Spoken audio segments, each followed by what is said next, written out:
Pour comprendre pourquoi la bombe atomique n'existe pas, il faut aussi comprendre comment ça fonctionne en théorie. Alors tranquille, j'ai simplifié au maximum les explications pour ceux qui ne sont pas familiers avec la physique. Alors toute la matière est composée d'atomes. Cet ordinateur, cette montagne, ma main, l'air sont composés d'atomes.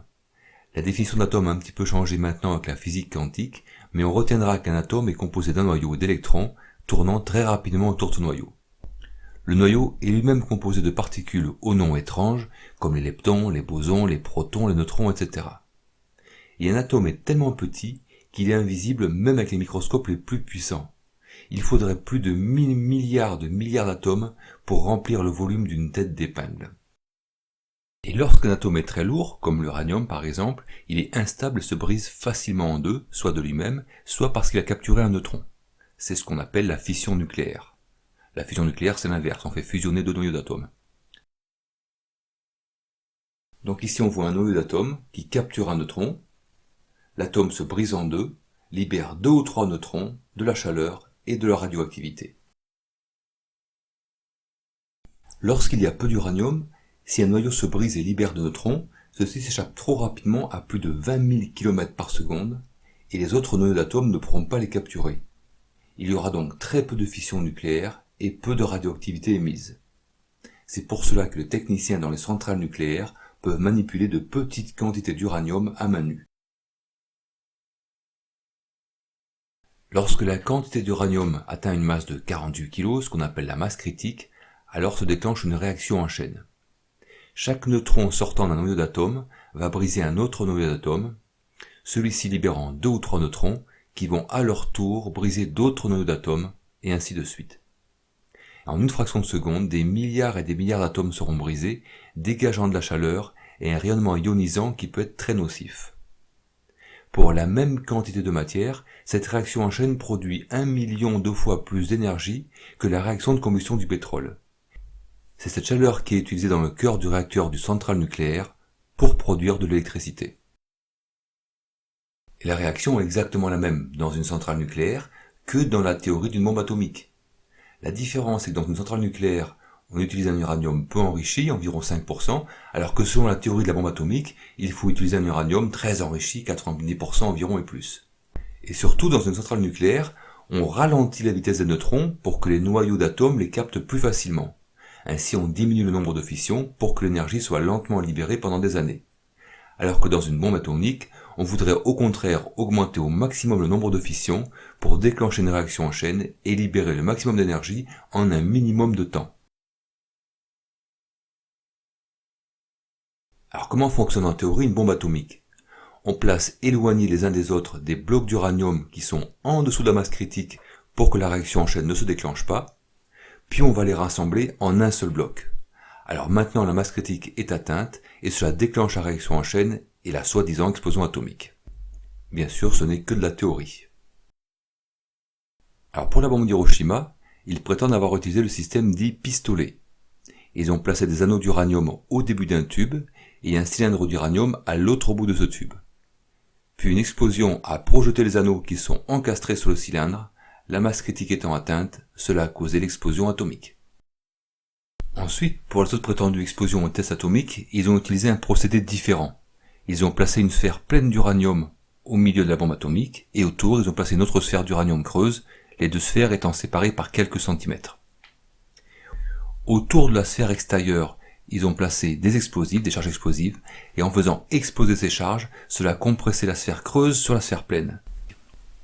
Et une fois les deux sphères réunies, la masse critique était atteinte, cela déclenchait la réaction en chaîne, et donc l'explosion atomique.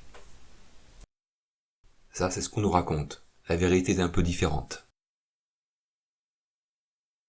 Toutes les images d'explosion atomique montrent systématiquement une énorme quantité de fumée. Or, à part la vapeur d'eau, la fumée est toujours composée de particules imbrûlées provenant d'une réaction chimique. Et ici, il ne s'agit pas d'une réaction chimique, il s'agit bien d'une réaction atomique réalisée à partir d'atomes d'uranium qui se divisent en deux. Il ne peut donc pas y avoir d'imbrûlé. De plus, la fumée est presque toujours composée de carbone, d'azote, de soufre sous différentes formes. Or, dans la matière fissile de la bombe atomique, il n'y a pas un seul atome de carbone, pas un. Il n'y a que des atomes d'uranium ou de plutonium qui se divisent en deux pour former des atomes plus petits et plus légers. et cette fission nucléaire ne produit jamais de fumée. D'ailleurs, dans les centrales nucléaires, la réaction de fission avec de l'uranium ne produit aucune fumée, alors que c'est exactement la même réaction en plus lent que dans une bombe atomique. Et la fumée qu'on voit sortir des cheminées des centrales nucléaires provient non pas de la fission des atomes, mais bien de la condensation de l'eau.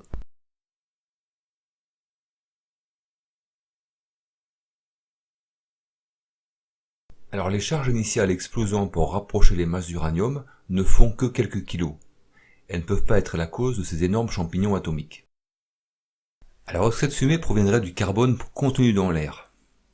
Mais la proportion du carbone atmosphérique n'est que de 0,037%.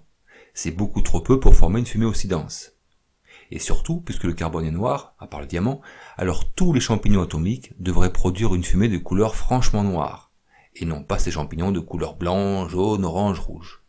Donc la fumée de ces champignons soi-disant atomiques ne provient pas du carbone contenu dans l'atmosphère. Ou alors est-ce que la fumée proviendra de la végétation au sol qui aurait brûlé et aurait été aspirée avec la chaleur vers le ciel? Mais la majorité des essais de tests soi-disant atomiques ont eu lieu dans un désert où il n'y a que des cactus et très peu de végétation. Les cactus brûlent très mal et ils sont si peu nombreux qu'ils ne pourraient pas produire autant de gaz incandescents et de fumée. La fumée proviendrait de la poussière du sol qui était soulevée. Alors bien entendu, des poussières ont été aspirées pendant l'explosion. Mais un simple calcul montre que le champignon atomique est beaucoup trop volumineux pour qu'il soit constitué que de poussière. Plusieurs centaines de millions de mètres cubes pour une explosion de taille moyenne. Et cela ferait une masse de poussière de plusieurs millions de tonnes. Impossible qu'une telle masse soit de la poussière aspirée depuis le sol. Alors, cette explosion, soi-disant atomique, on voit bien qu'il ne s'agit pas de poussière aspirée du sol, mais bien d'une boule de gaz incandescent qui continue de se consumer en s'élevant. Et surtout, on nous dit que la chaleur générée par l'explosion ferait plusieurs milliers de degrés. Or, à une telle température, toutes les poussières devraient être littéralement volatilisées en gaz et non pas fournir ces énormes volutes de fumée. Et puis regardez cette explosion, soi-disant atomique dans le Pacifique, elle est au-dessus de l'eau, donc le champignon n'est pas constitué de poussière.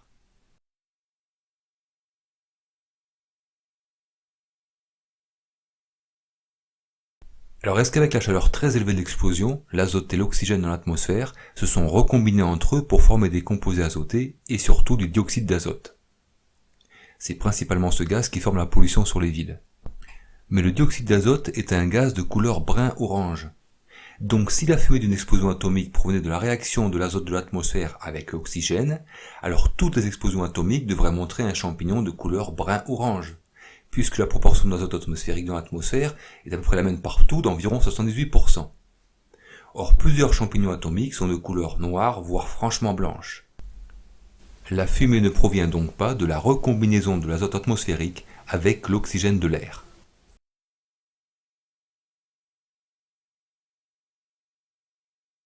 Cette fumée proviendrait de l'azote de l'atmosphère qui serait transformé en carbone 14. Mais on sait que moins de 2% de l'uranium présent dans une bombe atomique subit la réaction en chaîne. Ça fait le volume d'une grosse noix, et cela ne contiendrait pas assez de neutrons pour transformer des milliers de tonnes d'azote atmosphérique en carbone 14. Et puis là encore, le carbone est noir, et on trouve de nombreuses explosions atomiques dont les fumées ne sont pas de couleur noire. La fumée des champignons atomiques ne provient donc pas de la recombinaison de l'oxygène de l'air et de l'azote pour former du dioxyde d'azote. Alors puisque la fumée des explosions atomiques ne provient ni des charges explosives pour déclencher la bombe, ni de la végétation au sol qui aurait brûlé, ni des poussières qui auraient été aspirées, ni de l'azote de l'air qui se serait recombiné avec l'oxygène pour former du dioxyde d'azote, ni de l'azote de l'air qui serait transformé en carbone 14. Donc d'où provient cette fumée? La seule explication serait qu'il ne s'agit pas de bombes atomiques, mais bien d'explosions classiques utilisant des explosifs conventionnels, TNT, napalm ou fuel. À moins que vous ayez une autre explication, mais je vois vraiment pas quoi.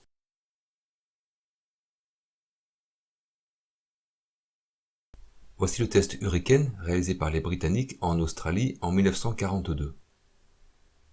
Mais regardez toute cette fumée noire, cette épaisse fumée noire.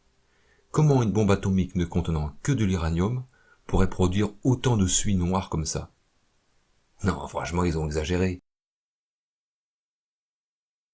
Alors les explosions atomiques montrent systématiquement une énorme boule de feu. Mais qu'est-ce qui brûle? L'air ne brûle pas, il peut être très chaud mais il ne peut pas brûler comme ça. Ce qu'on voit ici est bien un volume de gaz incandescent qui continue de se consumer, ce qui ne correspond pas du tout à une explosion atomique puisqu'il ne devrait n'y avoir qu'un flash extrêmement chaud. Ne dites pas que ce sont les poussières aspirées par l'explosion atomique qui brûlent parce qu'on est dans un désert où il n'y a que du sable, et en tout cas pas assez de poussière pour provoquer un tel volume en feu. C'est pas l'uranium qui s'enflamme, parce que l'uranium ne peut s'enflammer que s'il est sous forme métallique, ou sous forme de poudre très fine. C'est un système utilisé pour les munitions modernes, destiné à perforer le métal des blindages. Or dans une bombe atomique, au contraire, l'uranium n'est pas du tout sous forme de poudre fine, il faut que la masse d'uranium soit la plus compacte possible. On va comparer maintenant deux types d'explosions. Voici un essai atomique, soi-disant atomique, c'est l'essai Grabel, et voici maintenant l'explosion d'une centrale électrique. Et vous voyez, on a la même couleur jaune-orangé, typique d'une explosion contenant beaucoup de gaz et de carbone. Et maintenant, l'explosion d'un dépôt de munitions. Toujours pareil, les mêmes couleurs jaune-orangé. Alors bien sûr, c'est la taille qui est différente. L'explosion soi-disant atomique est beaucoup plus importante, beaucoup plus puissante qu'une explosion classique. Voici maintenant l'explosion Mohawk, je sais pas comment on dit. Et maintenant, une explosion classique d'un train de combustible dans le Dakota. Toujours pareil, les mêmes couleurs, jaune, orangé, cette grosse fumée noire. L'explosion d'une bombe en Palestine à Gaza, et l'explosion en Chine. Malgré la différence d'échelle, vous voyez bien que ces deux séries de photos sont très ressemblantes. Or, une explosion atomique ne peut pas produire les mêmes effets qu'une explosion classique, puisque la matière utilisée et la réaction sont totalement différents. Ces photos prouvent que ces explosions soi-disant atomiques sont en fait des explosions avec des réactifs classiques, TNT ou explosifs à base de napalm. La seule différence entre ces deux séries d'images, c'est l'échelle.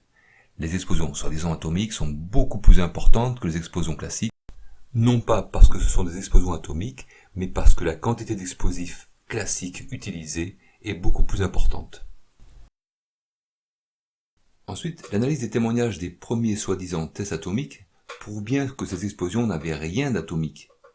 Le 13 février 1960, la France a effectué un soi-disant essai nucléaire lors de l'opération Gerboise Bleue en Algérie, alors qu'elle était encore française. Le test était en plein désert du Sahara, donc dans une zone où il n'y avait que du sable, pas un seul arbre. La bombe était installée sur une tour de 70 mètres de hauteur.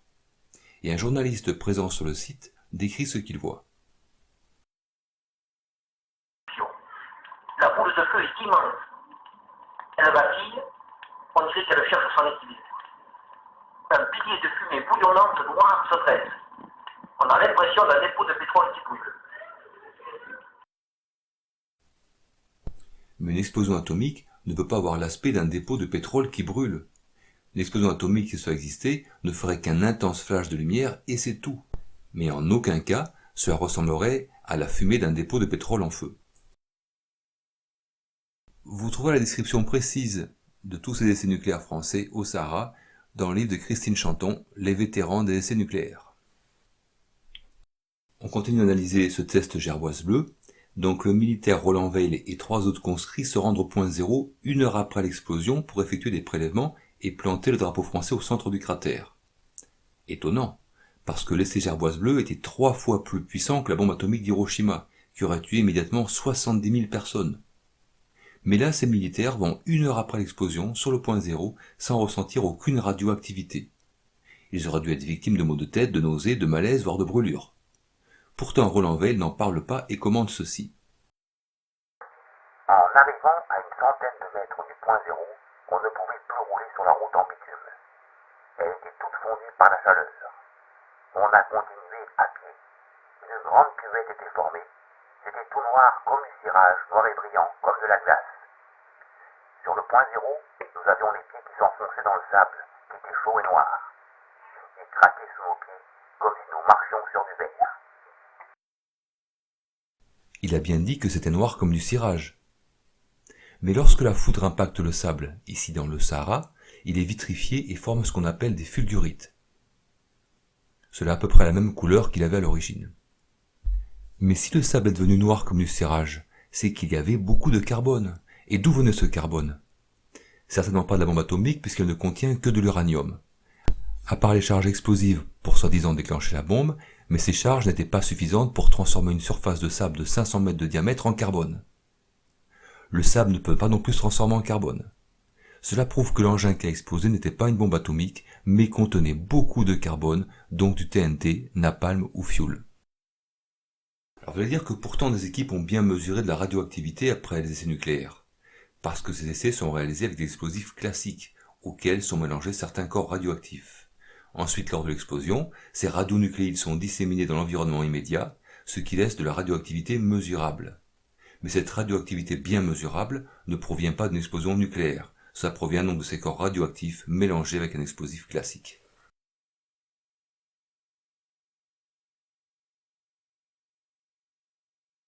Sur le site où a explosé Trinity, la première bombe atomique de l'histoire, on a trouvé du sable qui a été vitrifié par l'intense chaleur de l'explosion et serait devenu vert. Ils ont appelé ce produit Trinitite. On peut même en acheter sur le net pour $200 le morceau de 14 grammes. C'est un bon business. Mais pourquoi ensuite on n'a plus jamais trouvé de Trinitite sur les sites des autres explosions atomiques? Pourtant, il y aurait plus de 2000 essais nucléaires dans le monde, dont 210 réalisés par la France dans le Sahara et sur les îles du Pacifique. Pourtant, de nombreux militaires et civils se sont rendus sur les zones où ont eu lieu plusieurs essais atomiques très puissants à Reagan, ainsi que sur l'île de Mururoa. Aujourd'hui, cette île est accessible à tous. Mais personne n'y a jamais trouvé de trinitite. Pourtant, les effets sur le sable auraient dû être les mêmes qu'avec l'explosion de Trinity. Et vu que cela se vend $15 000 le kilo, c'est étonnant que personne n'ait l'idée d'en faire le commerce. C'est parce que ça n'existe pas. Les premières trinitites qu'on a trouvées ont été fabriquées, puis ça devenait sans doute trop fastidieux à réaliser et ils ont laissé tomber. D'ailleurs, regardez comme c'est facile de faire un produit ressemblant à la trinitite. On chauffe au chalumeau du sable avec un peu de colorant, on laisse refroidir, et voilà, un bout de trinitite. $200 les 12 grammes. Vous me croyez pas? Eh bien, essayez donc d'aller sur des sites où ont eu lieu des explosions atomiques, à Reagan ou à Mururoa. Ces sites sont tout à fait accessibles maintenant, et essayez d'y chercher de la trinitite, parce que franchement, ça vaut le coup. $15 000 le kilo, mais ça m'étonnerait que vous en trouviez.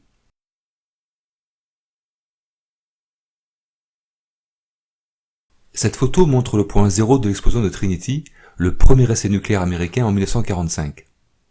On voit Oppenheimer, le père de la bombe atomique, et Leslie Groves, responsable du projet Manhattan. La bombe faisait 20 kilotonnes, donc presque la même puissance que le test Able de 21 kilotonnes, où 5 grands navires de guerre ont été coulés et plusieurs ont été sérieusement endommagés. C'était aussi 5 kilotonnes de plus qu'Hiroshima, où la ville a été dévastée sur un rayon de plusieurs kilomètres. Et là, c'est tout ce que ça fait. Un ridicule monticule d'argile desséchée et un cratère tout aussi ridicule. Pourtant, l'onde de choc a généré une pression de 1000 bars, 1 tonne par centimètre carré. Beaucoup plus qu'à Hiroshima. Et voilà le résultat. Voici la tour où a été installée la bombe Trinity, à 30 mètres de hauteur. Voici le cratère donc que cela fait, j'ai fait un petit montage pour vous montrer. La température de l'explosion aurait atteint plusieurs milliers de degrés au niveau du sol. Et on nous montre un peu d'argile qui a séché au soleil. Vous pensez vraiment que plusieurs milliers de degrés auraient laissé de l'argile dans cet état? On nous dit qu'à Hiroshima, la chaleur au sol a été de plus de 1000 degrés jusqu'à 2 km du centre de l'explosion. C'est ce qui a tout brûlé dans la ville. Mais ici, avec Trinity, où la bombe était plus puissante qu'à Hiroshima, le sol n'est même pas calciné. Et puis autre chose, c'est que les effets qu'on nous décrit ne correspondent pas du tout à ce qu'on voit. Voilà ce qu'on nous décrit. Le sable composé en grande partie de silice fondit et se transforma en un verre légèrement radioactif et verdâtre qui fut appelé trinitite. Mais sur la photo, c'est pas du sable, c'est de l'argile, et même pas vitrifiée. Et surtout, c'est tout ce qui nous montre comme preuve de l'explosion d'une bombe atomique de 20 kilotonnes à cet endroit. Pour l'explosion de la première bombe atomique dans l'histoire de l'humanité, pourquoi n'ont-ils pas fait une photo avec des militaires, des généraux? Là, il nous montre une photo avec 2 touristes les mains dans les poches. Et voici la seule photo en couleur de l'explosion, qui aurait été réalisée par Jack Eby, un physicien. Pourquoi l'État américain n'a pas demandé à un professionnel de faire ce genre d'image? Pourquoi est-ce qu'ils ont pris un amateur qui a fait des photos d'aussi mauvaise qualité? C'est vrai aussi que le flou est bien pratique pour cacher les détails. Et comme on dit, quand c'est flou, c'est qu'il y a un loup. Et pourquoi aussi il n'existe qu'une seule photo? Pourtant, on nous apprend que le groupe de photographes aura utilisé plus de 50 appareils photo différents, ainsi que des caméras spéciales pouvant prendre 10 000 images par seconde. Alors pourquoi ces images de Trinity sont aussi mauvaises? Regardez aussi l'image au ralenti de Trinity. Vous êtes sûr qu'il s'agit d'une explosion atomique? On est en plein délire psychédélique là, non?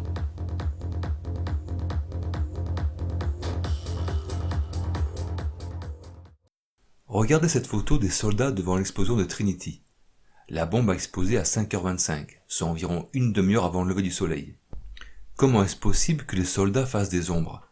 À cette heure-là, le soleil n'est pas levé, il ne peut pas y avoir d'ombre. Ou alors ils auraient été éclairés par un projecteur qui aurait été oublié. Dans ce cas, les soldats dans le fond ne recevraient pas autant de lumière que les soldats au premier plan et ne devraient pas être autant visibles sur la photo. Il s'agit là encore une fois d'un montage. Autre élément incohérent avec l'essai de Trinity. Il a eu lieu le 16 juillet 1945 et 3 semaines plus tard, le 6 août 1945, ils envoyaient soi-disant une bombe atomique sur Hiroshima. Est-ce sérieux?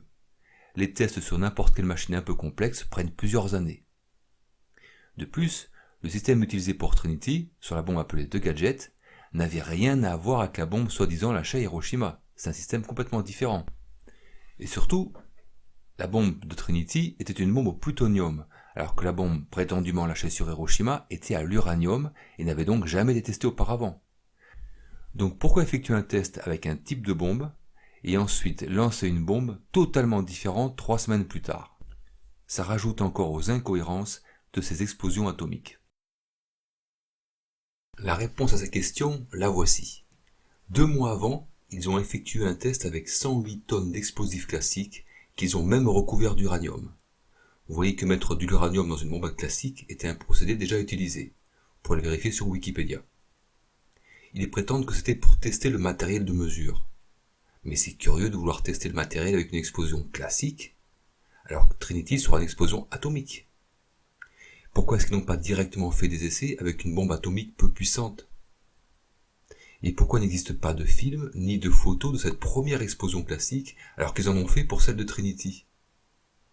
Et pourquoi est-ce qu'ils ont réalisé cette explosion classique avec des explosifs conventionnels à 4h37 du matin, pendant la nuit? Pourquoi faire une telle explosion dans l'obscurité? Et est-ce que les images qu'on nous montre de l'explosion de Trinity ne seraient pas en fait celles de l'explosion conventionnelle? Alors voici à nouveau l'explosion de Trinity. Elle est à peu près éclairée, on voit l'environnement. Et alors pourquoi est-ce que le film se passe en pleine obscurité? Tout simplement parce que ce film n'est pas l'explosion de la bombe atomique Trinity, mais bien celle des 108 tonnes d'explosifs classiques qui a eu lieu en pleine nuit. Tout s'explique.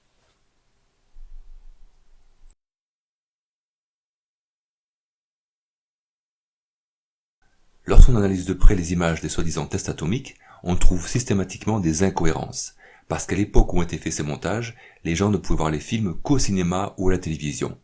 Ils ne pouvaient pas revenir en arrière ou ralentir les images pour analyser ces films. Maintenant qu'on peut le faire, les trucages sont nettement visibles.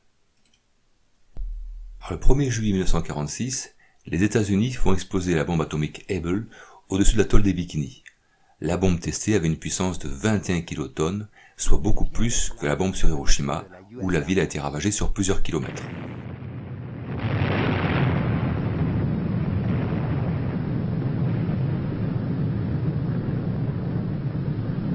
Cette bombe a pour nom Able.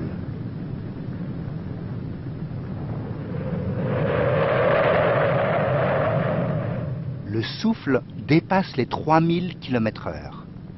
Quelques jours plus tard, le 23 juillet 1946, dans le même atoll de Bikini, une deuxième bombe de même puissance explose sous la surface de l'eau.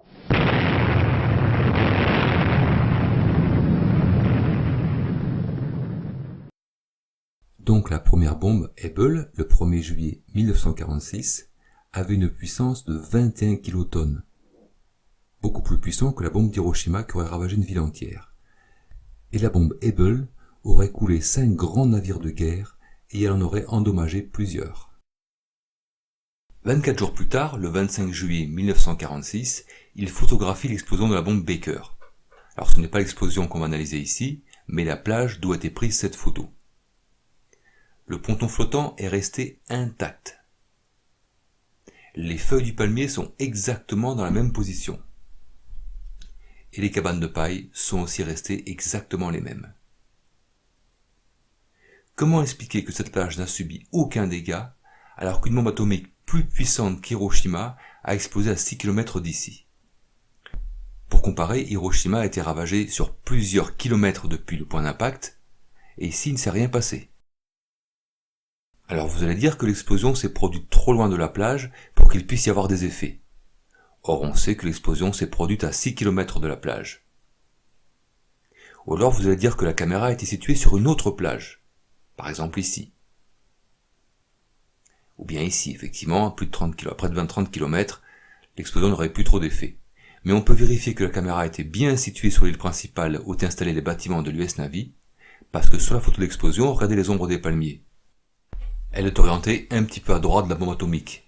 Et on le vérifie cette photo, on voit bien où est la direction du soleil. Et si la caméra était située sur une autre île, les ombres seraient très différentes. Donc la caméra était bien située sur cette plage à 6 km de l'explosion, et donc les dégâts devraient avoir été très importants. Pourtant, sur la photo du bas, on voit bien que 3 semaines après la première explosion atomique, plus puissante qu'Hiroshima, la plage est restée exactement la même. Et puis pourquoi est-ce qu'il n'existe qu'une seule photo de ces explosions atomiques depuis cette plage? Pourtant on nous affirme qu'ils auraient pris 50 000 photos et 460 000 mètres de pellicule. Où sont-elles? Cela prouve que tout ceci n'est qu'un montage. En fait, ils ont filmé l'explosion avec des explosifs classiques, puis ils ont fait un copier-coller de ces explosions sur la plage. Mais lorsqu'ils ont fait ces montages en 1946, ils ne pouvaient pas savoir qu'un jour il y aura Internet et qu'on pourrait tout analyser. Alors on va analyser maintenant l'explosion Baker. J'ai entouré en rouge le nuage qui est au fond, et regardez, l'explosion se produit, et le nuage se fait littéralement engloutir par l'explosion atomique. Et voyez, le nuage réapparaît exactement le même. On va le voir au ralenti. Donc regardez bien, on voit bien que le nuage se fait engloutir, il ne s'agit pas d'une illusion d'optique. L'explosion atomique se propage, enfin soi-disant atomique se propage, et le nuage réapparaît exactement le même. La chaleur donc fait plus d'1 million de degrés, et l'onde de choc est de plus de 1000 bars. On va regarder de plus près ce qu'il se passe maintenant. Voici l'explosion, on fait un zoom, j'arrête le film, et regardez au niveau de la flèche verte, le nuage disparaît.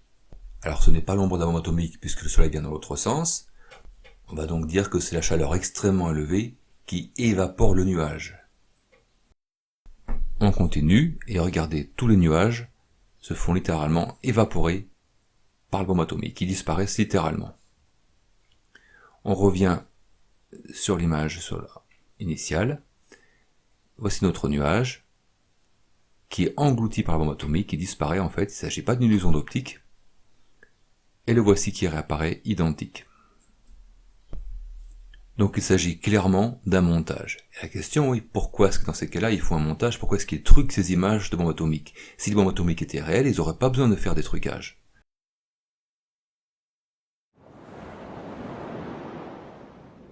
Cependant, ces explosions sous-marines ont réellement eu lieu, avec d'énormes quantités d'explosifs classiques. Et cela a tué des millions de poissons, ravagé les coraux, détruit toute la flore sous-marine. De l'uranium a été rajouté aux explosifs, qui n'ont rien d'atomique, contaminant ces zones pour des années. Les gens qui font ce genre de choses sont des dégénérés.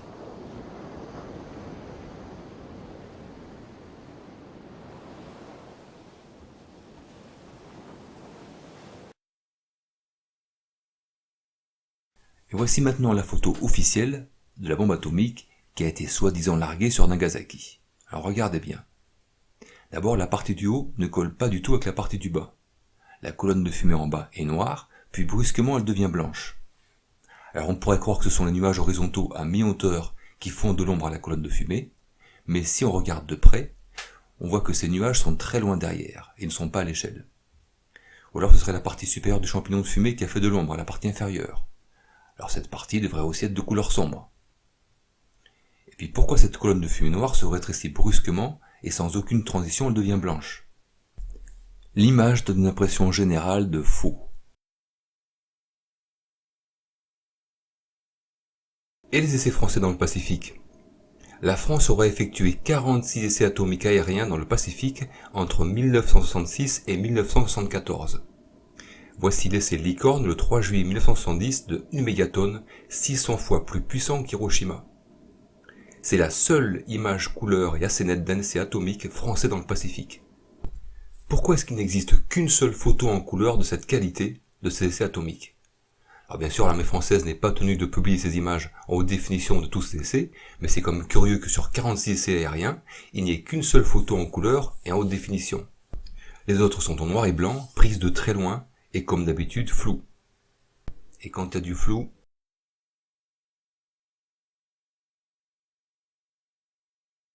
on revient à la photo principale, la seule photo qui existe des essais atomiques.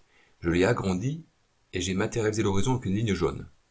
J'ai mis cette ligne juste un peu en dessous de l'horizon pour qu'on voit qu'on est bien exactement à la même hauteur. Et regardez, lorsqu'on passe de l'autre côté de l'île, maintenant l'horizon se retrouve sous cette ligne. Ils ne sont pas à la même hauteur. Et si on fait un agrandissement, c'est très net, regardez, on voit bien que la partie droite, au niveau de la mer et l'horizon à droite, sont beaucoup plus élevés que dans la partie à gauche. Cette photo est clairement un montage. L'armée française a donc réalisé de puissantes explosions atomiques dans le Pacifique, avec des explosifs conventionnels remplis d'uranium, mais comme ce n'était pas si terrifiant que cela, ils ont ensuite fait un montage pour que l'explosion semble gigantesque. Voilà à quoi ça ressemblait en fait. C'est moins impressionnant que cette photo, hein. C'est aussi curieux qu'avec Google Earth on ne puisse rien vérifier. Ils ont flouté certaines zones. Pourquoi? Depuis 20 ans maintenant, il n'y a plus aucun appareil militaire là-bas.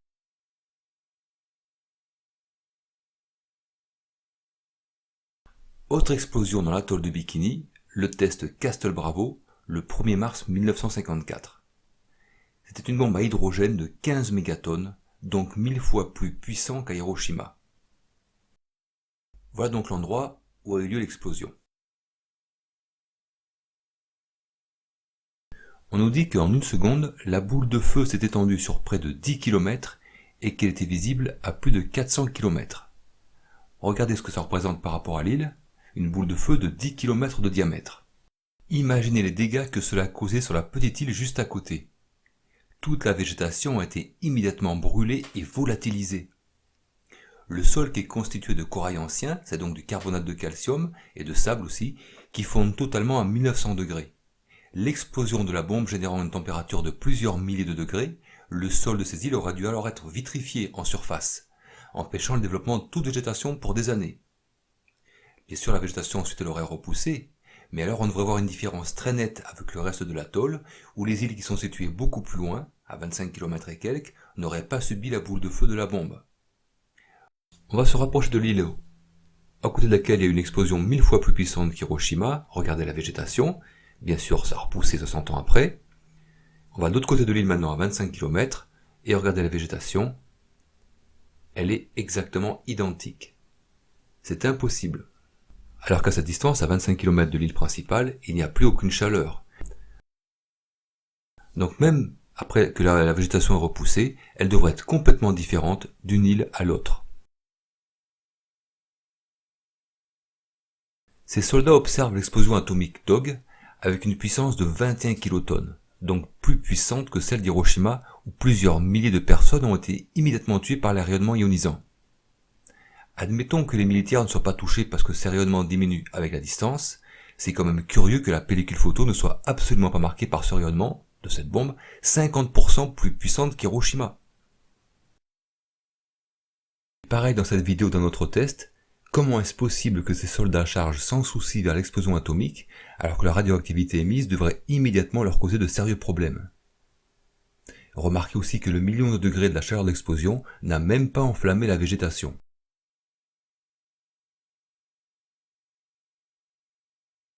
Bombe atomique à Las Vegas n'est pas le titre d'un roman policier. Non, à partir des années 1950, à Las Vegas aux États-Unis, connu pour ses casinos, devient un centre d'attraction pour voir des essais atomiques. Il y en avait toutes les 3 semaines et la ville faisait une publicité intense sur ces explosions soi-disant atomiques et on venait assister à ces tests comme on irait au cinéma. Mais pas un mot sur les dangers d'une explosion atomique pourtant destinée à décimer des milliers de personnes en une fraction de seconde. Pourtant, sachant la puissance des rayonnements radioactifs dégagés par une explosion atomique, c'est étonnant qu'aucun des spectateurs n'ait subi immédiatement des séquelles sérieuses en allant voir ce spectacle.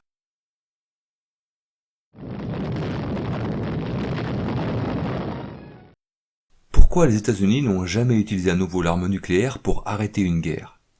Pourtant, selon la propagande officielle, les bombes atomiques larguées sur Hiroshima et Nagasaki ont arrêté net la guerre entre les USA et le Japon. En Afghanistan, la guerre dure depuis des dizaines d'années, coûte très cher aux États-Unis, des dizaines de milliers de soldats américains ont été blessés et tués, beaucoup plus que lors de la guerre contre le Japon, pour finalement très peu de résultats. Pourquoi n'ont-ils pas envoyé une bombe atomique en Afghanistan pour en finir avec cette guerre? Au Vietnam, la guerre a duré 20 ans. Il y a eu plus de 3 millions de morts, dont 60 000 soldats américains. Pourquoi n'ont-ils pas arrêté cette guerre avec des armes atomiques? Pour une question d'éthique. Mais les guerres ont tué 1,2 million de personnes dans le monde depuis 1990, avec des bombes et des armes classiques. Quelle différence serait-il de tuer avec une bombe atomique ou avec une bombe normale? C'est pas pour une question d'éthique. Si l'arme nucléaire n'a jamais été utilisée, c'est parce qu'elle n'existe pas. Alors qu'il y aurait plus de 17 000 missiles à tête nucléaire répartis entre les USA, la Russie, le Royaume-Uni, la France, la Chine, sans oublier la Corée du Nord. Ces missiles existent bien, mais ils ne contiennent aucune arme atomique à l'intérieur. Mais alors Hiroshima, Nagasaki? Le 13 février 1945, les États-Unis détruisaient la ville de Dresde en Allemagne en larguant 7000 tonnes de bombes incendiaires au phosphore avec les forteresses volantes B-29. Les mois suivants, ils ont détruit de la même façon 68 villes au Japon, avec de nombreux bombardiers qui larguaient chacun des milliers de bombes sur les villes, jusqu'à qu'elles soient complètement détruites. Et lorsqu'on regarde les photos, on voit que les dégâts sont exactement les mêmes dans les villes ayant été bombardées avec des bombes classiques que dans les 2 villes, Hiroshima et Nagasaki, ayant été bombardées avec une bombe soi-disant atomique.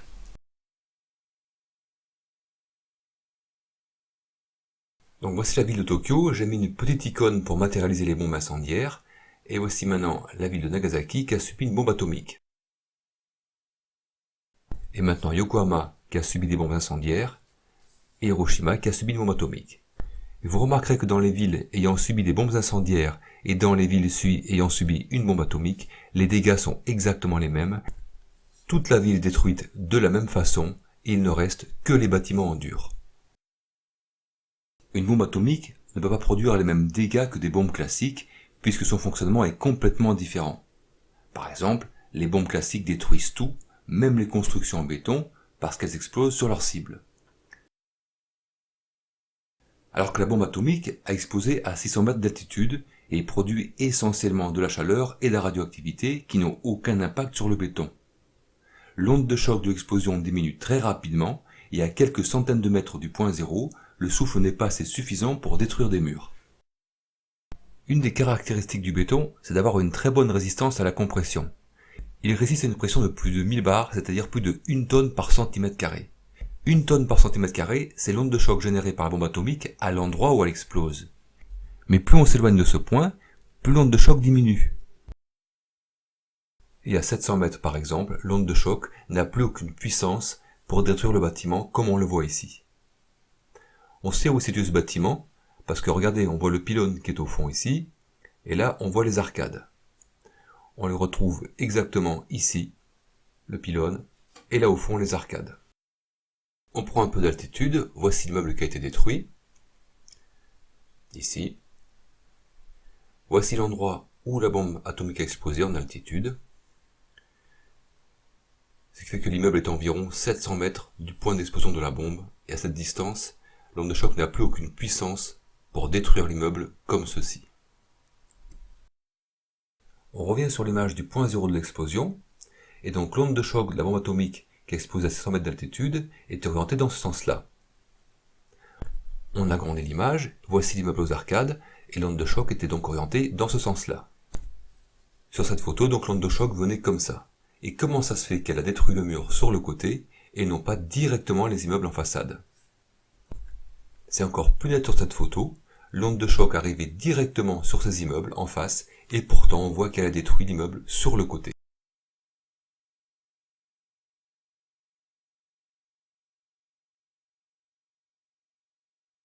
Là c'est l'église de Nagasaki, on sait qu'elle était située à 1 km du point zéro, et à cette distance, l'onde de choc de la bombe atomique ne peut pas détruire le béton comme ça. Ce n'est donc pas l'onde de choc d'une bombe atomique qui a détruit ces bâtiments, mais bien l'impact de milliers de bombes classiques. Si l'onde de choc était vraiment puissante, alors les ponts auraient dû s'écrouler. Ils ne sont pas du tout conçus pour résister à ceci. Et regardez ce pont situé à quelques dizaines de mètres du point zéro.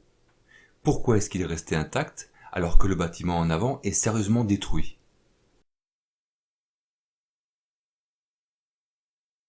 Regardez aussi cet autre pont situé un peu plus loin, le pont Ayo, comment ça se fait qu'il a résisté, alors que l'immeuble à côté est complètement détruit.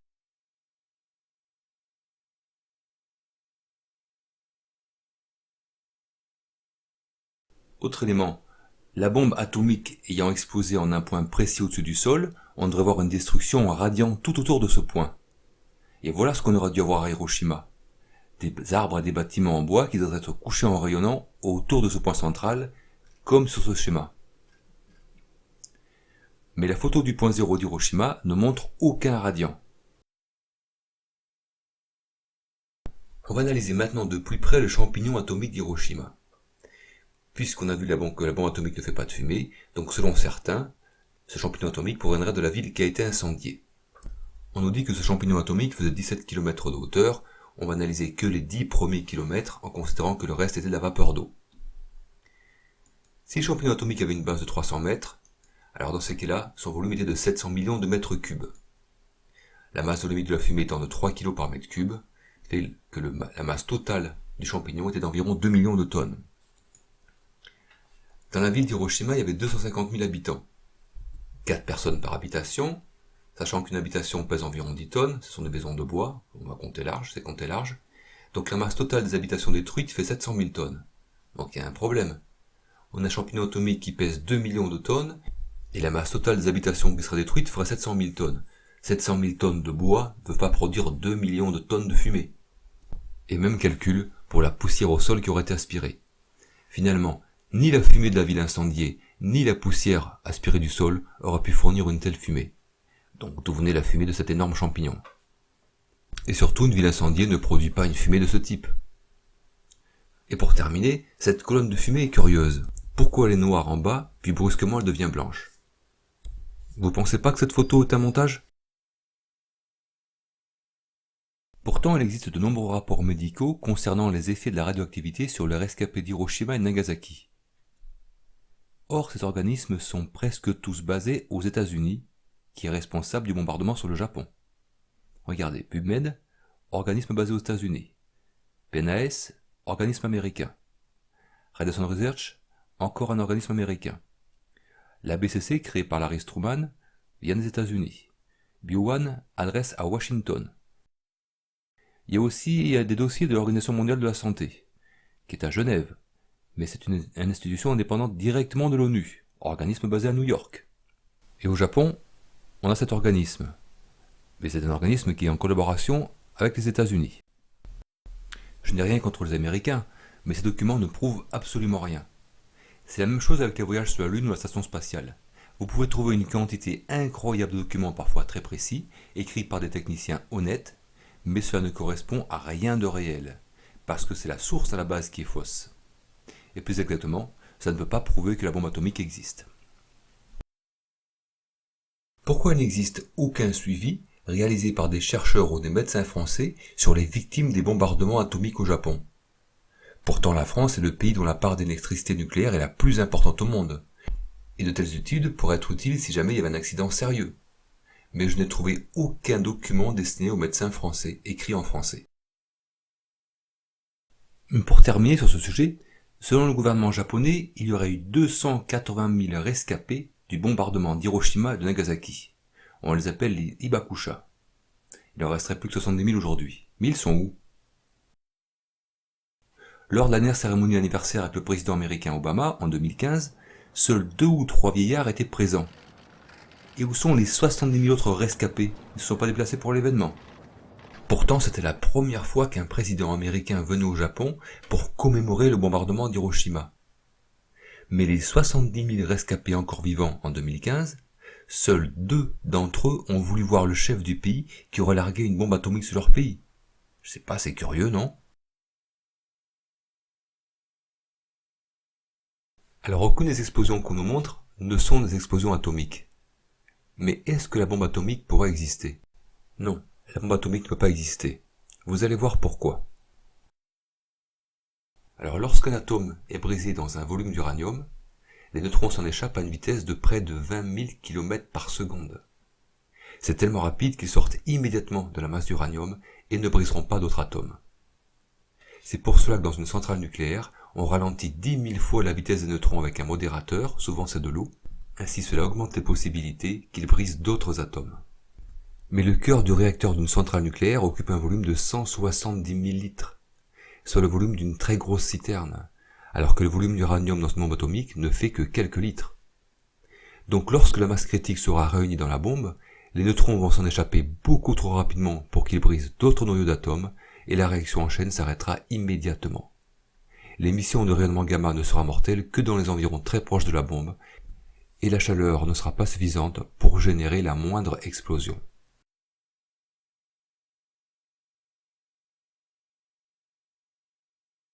Ils prétendent avoir installé des réflecteurs de beryllium pour éviter que le neutron s'échappe.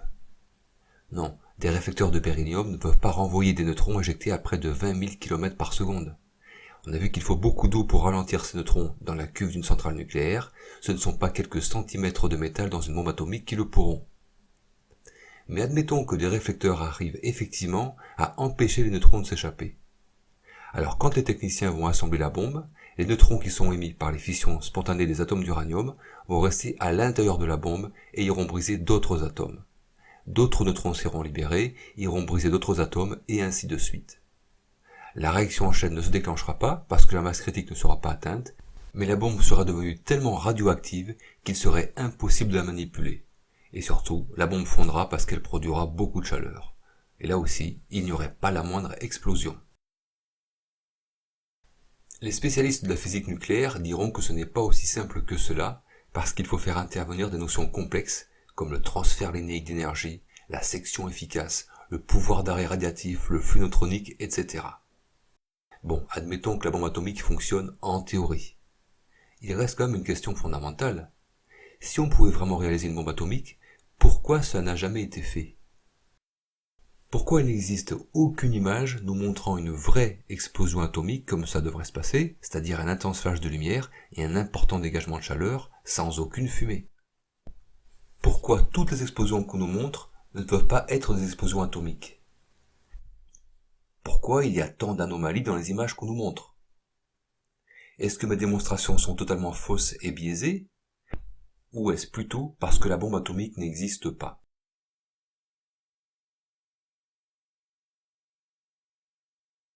Et on peut se demander aussi pourquoi est-ce qu'ils ont construit des bombes atomiques aussi complexes et aussi énormes. La théorie nous parle d'injecteurs de neutrons synchronisés au milliardième de millimètre. Les photos nous montrent des câbles de partout. Pourtant, selon la théorie, il faut réunir environ 48 kg d'uranium pour que se produise la réaction en chaîne. Il suffirait donc d'avoir un cube d'uranium 235 de 15 cm de côté avec un trou. Puis lorsqu'on injecterait un cylindre dans ce trou, alors la masse critique serait atteinte et l'explosion se produirait. C'est aussi simple que cela. Pas besoin de ce stupide monstre de 4 tonnes soi-disant largué sur le Japon. Et en plus, ce serait facile à transporter. Pourquoi est-ce qu'ils n'ont pas utilisé ce système plus simple? Parce que réaliser un cube d'uranium ne justifierait pas les sommes astronomiques données par l'État aux organismes responsables de la fabrication de la bombe atomique. Et cela arrange bien certains. Et de même, les bombes H ou bombes à hydrogène, comme les bombes à neutrons, ne peuvent pas exister, puisqu'elles sont déclenchées par l'explosion d'une bombe atomique qui ne fonctionne pas et donc n'existe pas. Donc les bombes H et les bombes à neutrons n'existent pas non plus. Mais la Tsar-bombe. La Tsar-bombe, c'était la bombe à hydrogène réalisée par les Russes en 1961. La bombe la plus puissante qui n'ait jamais existé. 57 mégatonnes, soit 4000 fois la bombe lancée sur Hiroshima. Il paraît que cette bombe a bien explosé puisqu'on a enregistré l'onde de choc sur les séismographes en Europe. Êtes-vous sûr de cette information? Comment pouvez-vous la vérifier? Et surtout, c'est pas parce qu'on enregistre une onde de choc en Europe au moment où l'URSS prétend faire exploser une mégabombe qu'il s'agit bien d'une bombe à hydrogène. Parce que les sismographes ne font pas la différence entre l'onde de choc d'une explosion atomique et d'une explosion conventionnelle. Pas de bombe à hydrogène, pas de bombe à neutrons, pas de bombe atomique. Pourquoi un tel mensonge? Pour une simple question d'argent. En 1941, l'État américain avait alloué 2 milliards de dollars, ce qui correspond à 27 milliards actuels, pour réaliser la bombe atomique. Mais lorsque les chercheurs ont découvert que la bombe atomique ne fonctionnait pas, ils ne sont pas allés voir les dirigeants en leur disant qu'il n'y aurait pas de bombe atomique. L'État leur aurait supprimé le budget. Certains de ces chercheurs ont donc continué à promouvoir l'escroquerie, et cela leur donnait un travail et un bon revenu. Cela a aussi permis de maintenir la dépense militaire à un niveau très élevé, puisque l'arme atomique demande une technologie très complexe. Par exemple, la dissuasion nucléaire coûte près de 4 milliards d'euros par an à la France, pour une arme qui n'a jamais été employée et ne le sera jamais, puisqu'elle n'existe pas. Et dans cette époque de crise, 4 milliards par an pourraient être mieux utilisés. Mais cela profite tant à certains haut placés dans les sphères de la politique que ce n'est pas prêt de s'arrêter. Il y aura une autre hypothèse. L'énergie nucléaire entre en concurrence directe avec le pétrole, et les bénéfices annuels des compagnies pétrolières se chiffrent en milliards de dollars. Lorsqu'on a découvert le formidable potentiel de l'énergie nucléaire, les dirigeants de ces compagnies pétrolières ont tenté d'éviter son développement en entretenant la peur. C'est peut-être eux qui financent via des chemins obscurs les programmes de tests atomiques. Ils ont donc réussi à associer en nous l'image terrifiante de ces bombes atomiques à celle de l'énergie nucléaire, ralentissant le développement et la recherche. Alors que ce serait peut-être le moyen pour résoudre la crise mondiale de l'énergie, mais bien sûr avec d'autres procédés que les centrales nucléaires actuelles, qui sont quand même de dangereuses cocottes-minutes à l'uranium. Est-ce que les chefs d'État savent que la bombe atomique n'existe pas? Non, ils ne savent pas, parce qu'ils ont des problèmes plus importants que ça à régler. Mais surtout lorsque par exemple un dirigeant comme le président de la Corée, Kim Jong-un, menace d'envoyer des missiles atomiques sur les États-Unis, est-ce que les conseillers proches de Donald Trump lui disent qu'il n'a rien à craindre parce qu'ils ont vu ma vidéo? Ou parce que des techniciens autrement plus qualifiés que moi lui ont dit que la bombe n'existe pas? Non, ils ne lui diront rien, car ceux qui ont monté cette escroquerie sont aussi dans les hautes places de l'État et ne diront pas aux dirigeants de leur pays que l'arme atomique n'existe pas. Sinon l'État ne leur donnerait plus les milliards annuels pour faire fonctionner cette fable. Au contraire, ils vont même dire qu'il faut prendre la menace très au sérieux. Bien entendu que certains techniciens, ingénieurs et chercheurs savent, mais ils préfèrent ne rien dire et garder leur emploi. Ils ont raison, parce que parler ne changerait rien et leur amènerait de gros problèmes. Et oui, il vaut mieux être indépendant pour parler de ce genre de sujet. Voilà, cette vidéo est terminée, j'espère que le contenu vous a plu, c'est beaucoup de travail. Je n'ai rien inventé, vous trouverez tous les liens sur mon site mensonge.fr.